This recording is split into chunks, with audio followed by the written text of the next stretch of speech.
Hi, 7th grade, and welcome to day 22, which is our asynchronous learning day.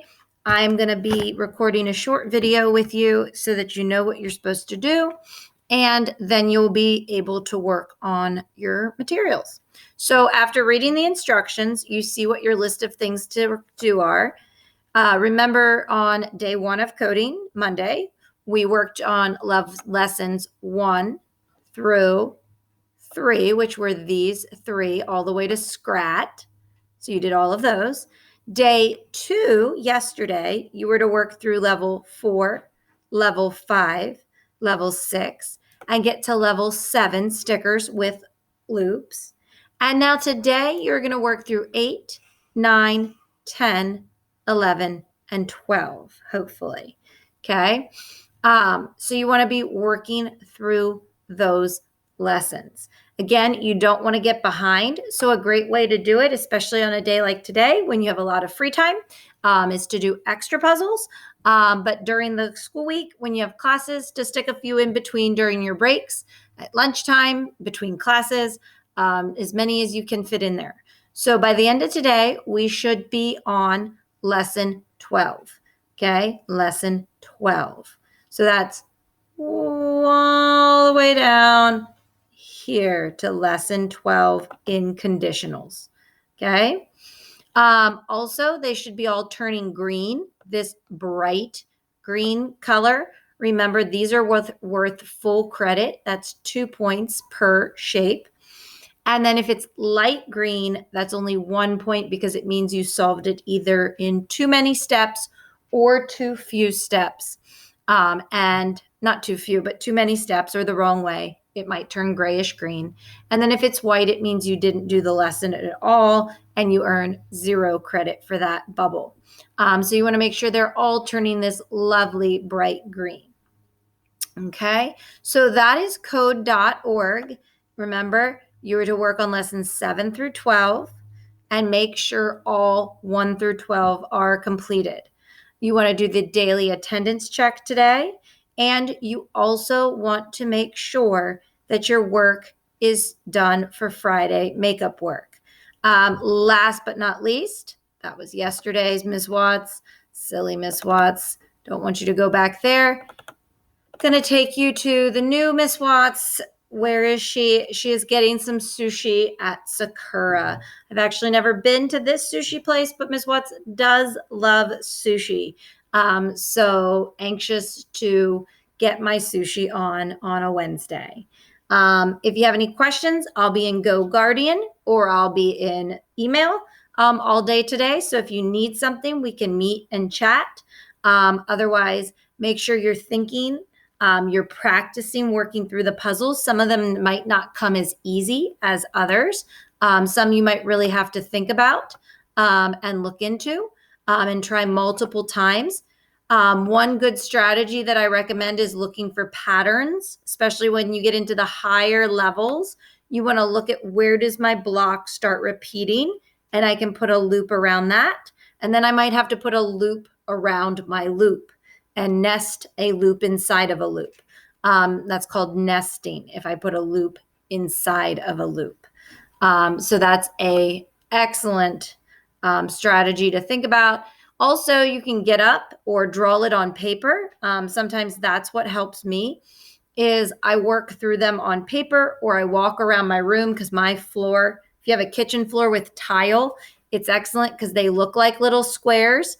So this is like graph paper or your tile floor, which I have in my classroom.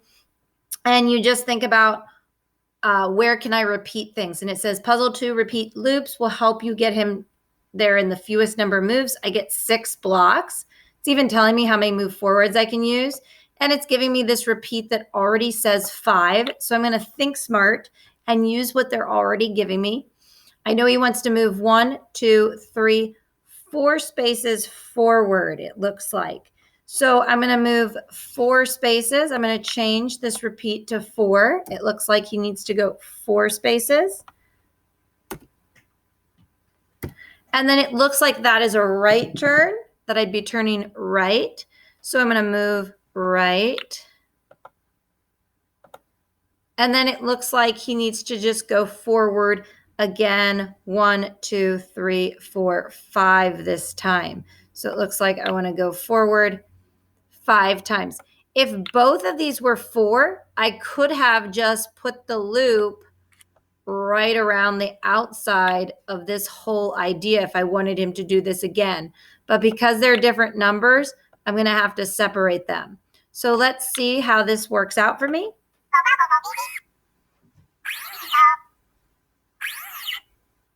4 times forward. He's now going to turn right.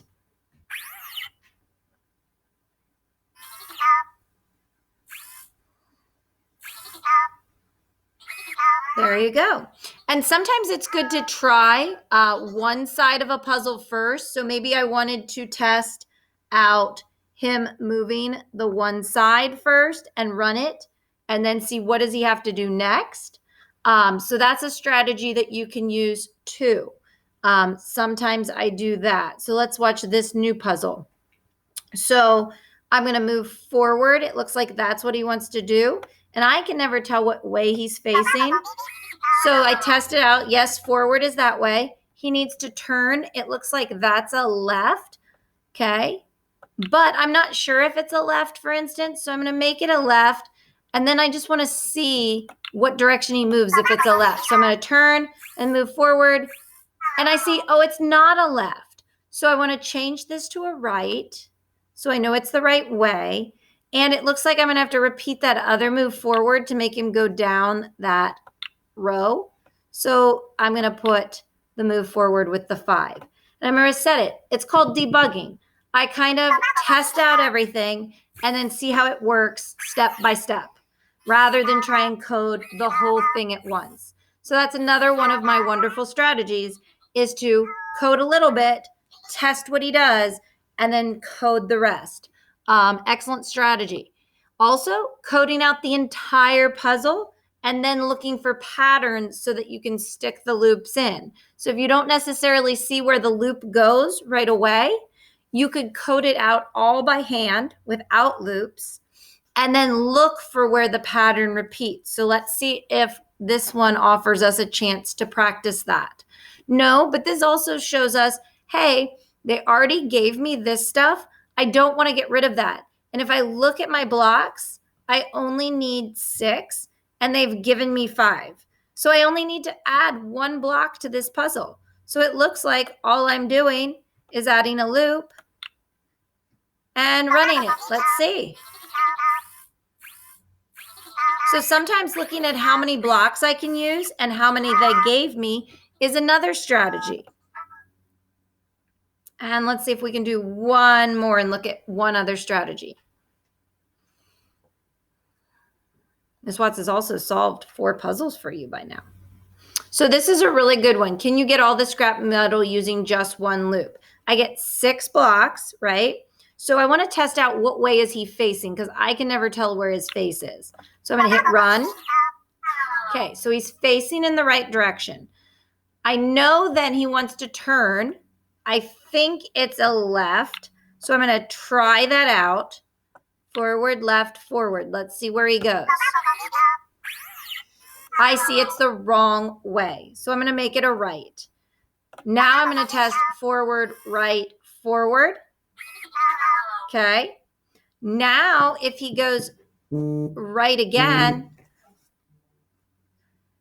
let's see what happens. Or left. Maybe it's a left and then forward again. So let's see what that does for me. I want to end up in that one little block here,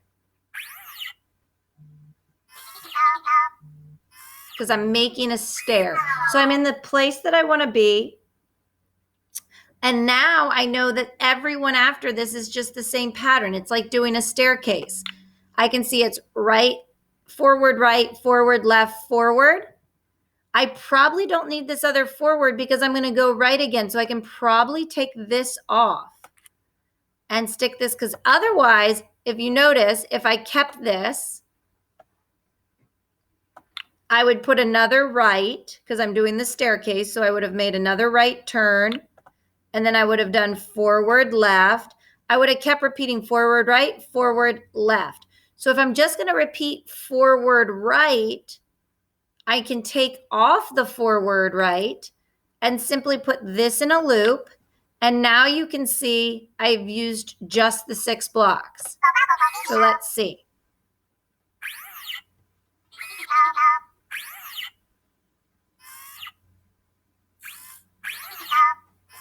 Sometimes I wish you walked farther though, faster.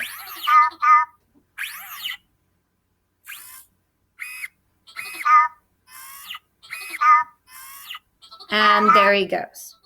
So pretty cool using those different strategies.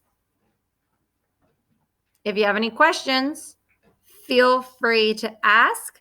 But those are some of my best tips and strategies for solving some of the ones you get stuck on.